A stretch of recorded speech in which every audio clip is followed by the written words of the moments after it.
తాకట్టులో ఉన్న బంగారాన్ని విడిపించి ఆ రోజు ఆన్లైన్ రేటుకే మేము కొంటాం. Sharma gold company. తులారాశి వారికి ఈ 2025 సంవత్సరంలో జనవరి 1 నుంచి డిసెంబర్ 31వ తారీఖు వరకు ఏ విధంగా ఉండబోతుందో తెలుసుకునే ముందు గ్రహ సంచారం తెలుసుకుందాం. రాశి నుంచి అష్టమ స్థానంలో గురుడు సంచారం చేస్తూ ఉండడం, అలాగే ఇప్పటి వరకు మే 9 వరకు, తదనంతరం మే 9 నుంచి సెప్టెంబర్ 28 వరకు 9వ స్థానంలో సంచారం. ఇక సెప్టెంబర్ 28 నుంచి నవంబర్ 11 వరకు కర్కాటక రాశిలో, అలాగే నవంబర్ 12 నుంచి డిసెంబర్ 28 వరకు కర్కాటక రాశిలోనే వక్రీకరించి స్థితి పొంది ఉండడం. ఈ కారణం చేత గురుబలం సంపూర్ణముగా ఉన్నటువంటి జాతకం ఈ యొక్క తులారాశి వారిది. ఇక శని భగవానుడు కనుక చూసుకున్నట్లయితే 16 ఏప్రిల్ తారీఖు వరకు శని పంచమ స్థానంలో ఉండి 16 ఏప్రిల్ నుంచి అక్టోబర్ 9 వరకు మీన రాశిలో సంచారం చేస్తుంటాడు. ఈ కారణం చేత శని కూడాను యోగదాయకంగా ఉండబోతున్నాడు. ఇక రాహుకేతులు చూసుకున్నట్లయితే 15 మే వరకు కేతువు కన్యలో, రాహువు వచ్చేసి మీన రాశిలో, అలాగే 16 మే నుంచి సింహరాశిలోకి మరియు 16 మే నుంచి కుంభరాశిలోకి రాహు సంచారం. మిగతా గ్రహాలు కూడా వారి వారి యొక్క గమనాన్ని బట్టి నిర్దేశితం. ఇంకా ప్రధానంగా గురువు, రాహు, కేతువు, శని, కుజగ్రహాలు, రవిగ్రహాలు మానవుడి జీవితంలో ఇంపాక్ట్ అనేటువంటిది చూపించబోతున్నాయి. కాబట్టి వాటి ద్వారానే ఈ యొక్క తులారాశి వారికి ఈ సంవత్సరం ఎట్లా ఉండబోతుందో తెలుసుకుందాం. అసలు ఏమని చెప్పాలి? తులారాశి వారి యొక్క అదృష్టం చాలా గొప్పగా ఉంటుందండి. మీరేమీ కంగారు పడాల్సిన అవసరం లేదు. ఎందుకంటే గోచార రీత్యా గ్రహబలం సంపూర్ణంగా ఉన్నటువంటిది. ఎందుకనంటే ఇక్కడ రాశి నుంచి అష్టమ స్థానంలో గురువు ఉన్నాడు, కానీ గురువు గారు ఎలా ఉన్నారు? వక్రీకరించి ఉన్నారు. అంటే మీకు సప్తమ భావ ఫలితం. తద్వారా ఏమవుతుంది? ముఖ్యంగా గత సంవత్సరంలో పొరపక్షాలు వచ్చి ఇబ్బంది పడినటువంటి దంపతులు ఎవరైతే ఉంటారో వాళ్ళు సయోధ్య కుదురుతుంది. వ్యాపార భాగస్వాముల మధ్య సయోధ్య కుదురుతుంది. చక్కగా ఆదర్శ దాంపత్యాన్ని మళ్ళీ తిరిగి పొందుతారని చెప్పవచ్చు. వివాహం కావలసినటువంటి అబ్బాయిలకి, అమ్మాయిలకి వివాహం జరిగి తీరుతుంది. ఇంతటితోనే ఉంటుందా? అద్భుతం. ధనము ప్రవాహంలా ఉంటుంది. ఏ పని చేసినా లాభము లేకుండా ఏ పని పూర్తి కాదు. అసలు గురువు సంపూర్ణ అనుగ్రహం అండి. నవగ్రహాల్లో ఒక్కడు చాలండి.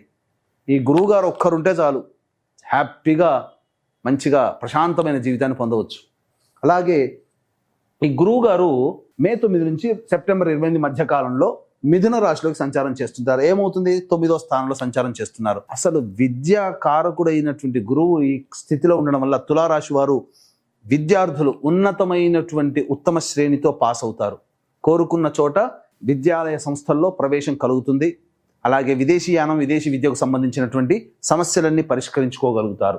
ఇక సెప్టెంబర్ 28 నుంచి నవంబర్ 11 వరకు కర్కాటక రాశిలో సంచారం చేస్తుంటాడు గురువు గారు. అసలు దశమస్థాన గురు ప్రభావం వలన ఆ మనిషి యొక్క విలువ అమాంతం పెరిగిపోతుంది. సెప్టెంబర్ 28 నుంచి నవంబర్ 11 మధ్యకాలంలో ఒక బాధ్యతాయుతమైనటువంటి పదవి లభిస్తుంది. రాజకీయ రంగంలో ఉన్నటువంటి వారికి పదవి లేకుండా ఉన్నటువంటి వాళ్ళకి పదవి సెప్టెంబర్ 28 నుంచి నవంబర్ 11 మధ్య కాలంలో పదవి లభించి తీరుతుంది. కేంద్ర రాష్ట్ర ప్రభుత్వాలలో పనిచేసేటువంటి ఉద్యోగస్తులు ఎవరైతే ఉంటారో ప్రమోషన్స్తో కూడుకున్నటువంటి బదిలీలు కానీ, లేదా ఇతర చోట్లకి బదిలీల కోసం ప్రయత్నం చేసే వాళ్ళకి సాఫీగా బదిలీలు జరిగిపోతాయి. తులారాశి వారికి అద్భుతంగా ఉంటుంది. పోనీ అంతటితో ఆగిపోయిందా? నవంబర్ 12 నుంచి డిసెంబర్ 28 మళ్ళీ వక్రీకరించి స్థితి పొంది ఉండడం. అసలు చెప్పాలి అంటే జనవరి 1వ తారీఖు నుంచి మొదలుకొని డిసెంబర్ 31వ తారీఖు వరకు ఈ తులారాశి వారికి గురుడు ఉన్నంత శుభకరం ఇంకా ఏది లేదండి. ఇక ఏ గ్రహం కూడా ఆమాంతం శుభత్వంగా లేదు. ఈ యొక్క తులారాశిలో జన్మించినటువంటి వారికి అద్భుతమైనటువంటి యోగము, రాని బాకీలు వసూలవుతాయి. అలాగే ప్రతి దాంట్లో కూడా పనులలో అనుకూలత ఉంటుంది.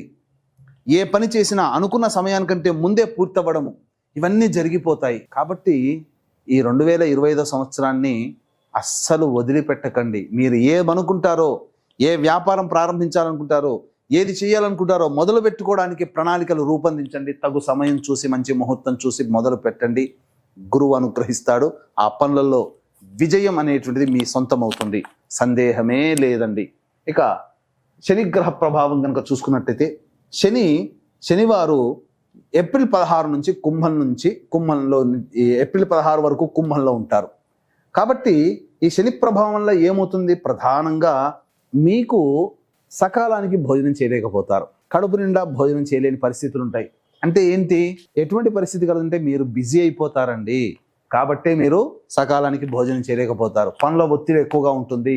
ఇది ప్రధానంగా ఈ యొక్క ఏప్రిల్ 16 నుంచి శని భగవానుల వారు మీనరాశిలోకి ప్రవేశం చేస్తారు. ఎప్పటి వరకు ఉంటారు? అక్టోబర్ 9 వరకు ఉంటారు వీరు. ఏప్రిల్ 16 నుంచి. వీరిచ్చే అదృష్టం చెప్పమంటారా? కింది స్థాయి వాళ్ళు మీతో అన్ని విధాలుగా సహకరిస్తారు. నూతన అవకాశాలు వస్తాయి. అంది వచ్చినటువంటి అవకాశాన్ని వినియోగించుకోవడం ప్రారంభిస్తే ఇక మిమ్మల్ని మించిన వారు ఈ తులారాశిలో ఎవ్వరూ లేరండి. తులారాశిని మించిన వాళ్ళు ఎవ్వరూ లేరు 12 రాశుల్లో. శని భగవానుల వారు అద్భుతంగా ఉన్నారు. మళ్ళీ జూలై 8 నుంచి మీనంలో నుండి వక్రీకరిస్తున్నారు.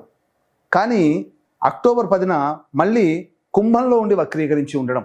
కాబట్టి ఈ తులారాశి వారికి ఏంటంటే శని భగవానుల వారు కొద్ది కష్టాలు అనేటువంటివి ఉంటాయి. ఎప్పటి నుంచి ఉంటాయి? కుంభంలోనే అక్టోబర్ 10 నుంచి నవంబర్ 26 వరకు వక్రీకరించి ఉంటారు. కాబట్టి అర్ధాష్టమ శని దోష ప్రభావము అక్టోబర్ 10 నుంచి నవంబర్ 26వ తారీఖు వరకు ఫేస్ చేయాల్సి వస్తుంది. కాబట్టి ఈ అక్టోబర్ 10 నుంచి నవంబర్ 26 మధ్యకాలంలో ఏం జరుగుతుంది? ఆస్తులు అమ్ముకోవడం కానీ, లేకపోతే గృహాలు మారడం కానీ, లేకపోతే తల్లిగారి ఆరోగ్యం పట్ల శ్రద్ధ వహించాల్సినటువంటి పరిస్థితులు రావడం కానీ, లేకపోతే వాహన కొనుగోలు కానీ, వాహనాలు అమ్మడం కానీ, స్థిర చిరాస్తులకి కదలిక అక్టోబర్ 10 నుంచి 26కు వస్తుంది. కాబట్టి దీన్ని ఎలా మనం పాజిటివ్గా మార్చుకోవాలి? మన దగ్గర ఏదైనా ఉన్నటువంటి ఆస్తిని అమ్మాలనుకుంటే ఈ సమయంలో కుదరకపోయినా అక్టోబర్ 10 నుంచి నవంబర్ 26 మధ్య కాలంలో సేల్ అయిపోతుంది. ఇది జరుగుతుంది ఈ యొక్క తులారాశి వారికి. శని భగవానుల వారు చెడులో కూడా మంచి చేసేటువంటిది. మనం వద్దు అనుకున్న దాన్ని ఈ సమయంలో కనుక మనం పెట్టుకుంటే ఆ సమయంలో మన నుంచి దూరం అయిపోతుంది.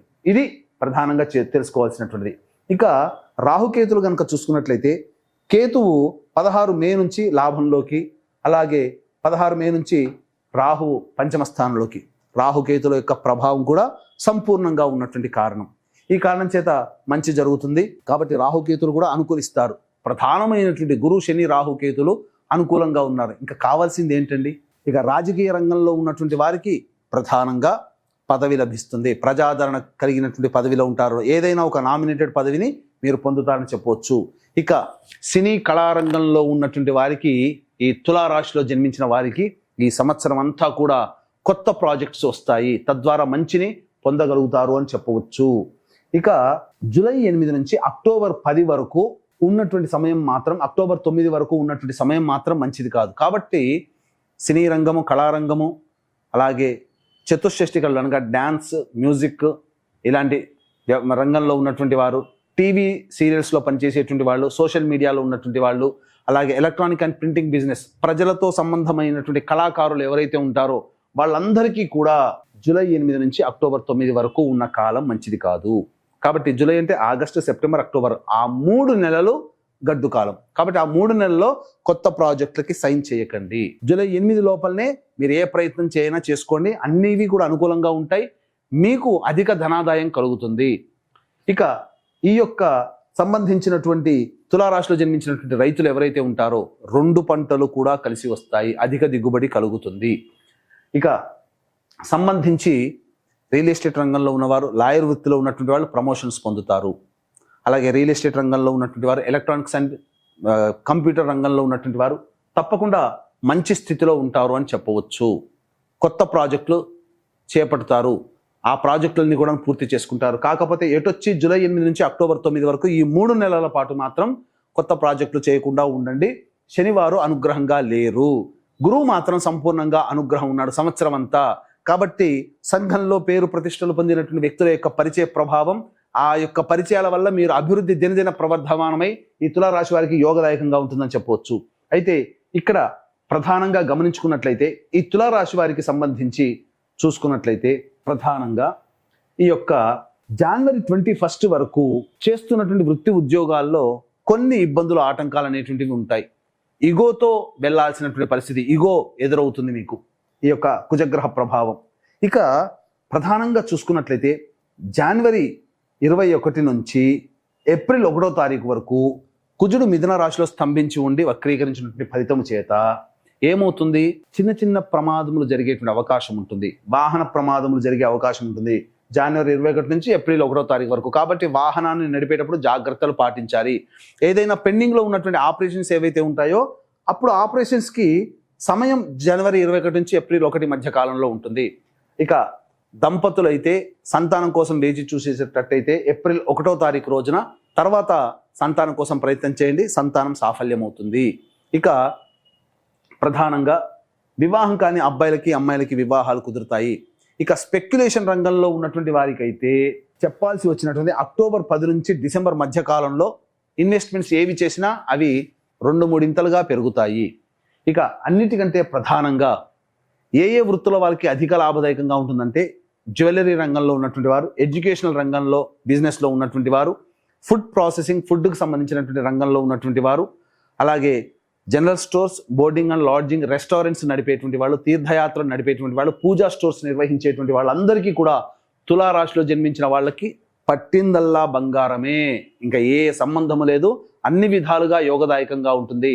అన్నిటికంటే ముఖ్యంగా ఈ తులారాశిలో జన్మించినటువంటి వారికి రాని బాకీలు వసూలు అవుతాయి. ఇది అద్భుతం అండి. మనవి కావనుకున్న డబ్బులు మన చేతికి వచ్చేస్తాయి. కాబట్టి అద్భుతంగా ఉంటుంది. ఇక ప్రధానంగా చూసుకున్నట్లయితే ఈ యొక్క రాశిలో జన్మించినటువంటి స్త్రీలకి ఈ చెప్పినటువంటి సమయం ఆరోగ్యం జాగ్రత్త చూసుకోవాలి. జనవరి 21 నుంచి ఏప్రిల్ 1వ తారీఖు మధ్య కాలంలో. ఇక ప్రధానంగా నిరుద్యోగస్తులు అనేటువంటిది కనుక చూసుకున్నట్లయితే ప్రధానంగా డిసెంబర్ 15 నుంచి డిసెంబర్ 30వ తారీఖు వరకు కూడా మనకు ఈ సంవత్సరంలో అనగా 2025 సంవత్సరంలో డిసెంబర్ 15 నుంచి డిసెంబర్ 30 తారీఖు మధ్యలో వేరే ఉద్యోగానికి మార్పులు అనేటువంటివి కలుగుతాయి. ఇక మార్చ్ 14వ తారీఖు నుంచి ఏప్రిల్ 12వ తారీఖు మధ్య కాలంలో నూతన ఉద్యోగంలో చేరే అవకాశం ఉంటుంది. నిరుద్యోగస్తులకి ఉద్యోగ లభ్యత ఆ మంత్లో కలిగే అవకాశాలు ఉంటాయని చెప్పవచ్చు. ప్రధానంగా చూసుకున్నట్లయితే జూలై 15 నుంచి సెప్టెంబర్ 16 మధ్య కాలంలో ప్రమోషన్స్తో కూడుకున్నటువంటి ఉన్నత ఉద్యోగ ప్రాప్తి మీకు కలగబోతుంది. కాబట్టి అన్ని విధాలుగా ఈ అవకాశం అనేటువంటిది ఉద్యోగస్తులకి ప్రమోషన్స్ అనేటువంటివి ఈ జూలై 15 నుంచి సెప్టెంబర్ 15 మధ్య కాలంలో ఉండబోతుంది. కాబట్టి బాధ్యత ఇక్కడ ఏం చెప్పాను, శని భగవానుల వారు జూలై 8 నుంచి అక్టోబర్ 10 వరకు అనుకూలంగా లేడు అని చెప్పి జూలై 8 లోపల అనుకూలంగా ఉన్నాడు శని ప్రభావం. కాబట్టి ఏం జరుగుతుంది, ఇక్కడ మీకు ఉద్యోగ బాధ్యతలు జూలై 15 నుంచి సెప్టెంబర్ 15 మధ్య కాలంలో మీకు ఉద్యోగము ప్రమోషన్స్తో కూడుకున్నటువంటి ఉద్యోగం లభిస్తుందని చెప్పాము. ఎట్ ద సేమ్ టైం ప్రమోషన్స్తో కూడుకున్న ఉద్యోగం లభించినప్పుడు బాధ్యత పెరుగుతుంది కదా. బాధ్యత పెరిగినప్పుడు అక్కడ శని భగవానుడు సహకరించాలి కదా. కానీ శని భగవానుడు అక్కడ సహకరించట్లేడు. ఏమవుతుంది, మీ కింది ఉద్యోగస్తులు ఎవరైతే ఉంటారో వాళ్ళ ద్వారా మీకు అపజయం అనేటువంటిది, ఇబ్బందులు అనేటువంటివి కలుగుతాయి. అందుకనే ఇక్కడ ప్రతిదీ రిటర్న్ బై గాడ్. మనకు శని భగవాన్ అనుకూలించట్లేడు అని అంటే ఇక్కడ మీకు యోగాన్ని ఇస్తూ అక్కడ అనుకూలంగా ఉండదు. అందుకని మీరు ఒక్కటే గమనించుకోండి, ఒక జాబ్ నుంచి ఇంకో కొత్త జాబ్లోకి, కొత్త ఆఫీస్లోకి వెళ్ళినప్పుడు ఇమ్మీడియట్గా వెళ్ళగానే అందరూ సహకరిస్తారా?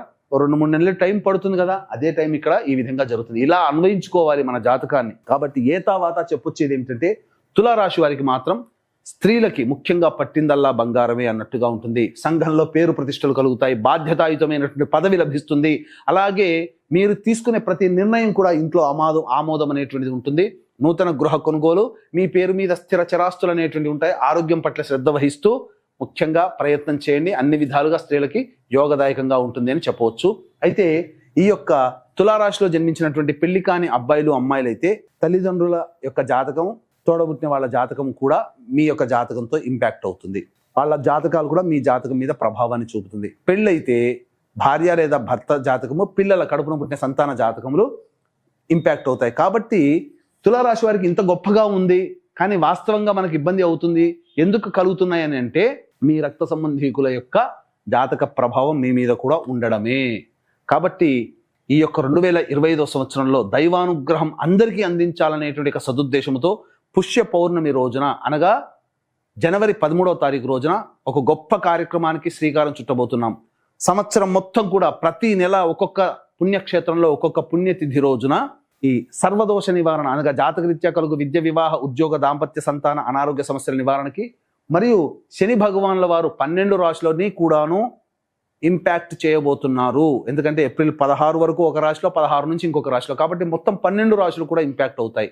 కావున శనిదోష పరిహారార్థమే శనిదోష నివారణ పూజల్లో వీటన్నిటిని కలుపుకొని సర్వదోష నివారణ పూజలు, హోమాలు అనేటువంటివి శ్రీకాళహస్తిలో కానీ శ్రీశైలంలో కానీ ప్రారంభం శ్రీకారం చుట్టబోతున్నాం. ప్రతి నెల జరుగుతాయి. అవన్నీ వీడియోలు మీకు కూడా అందించడం జరుగుతుంది.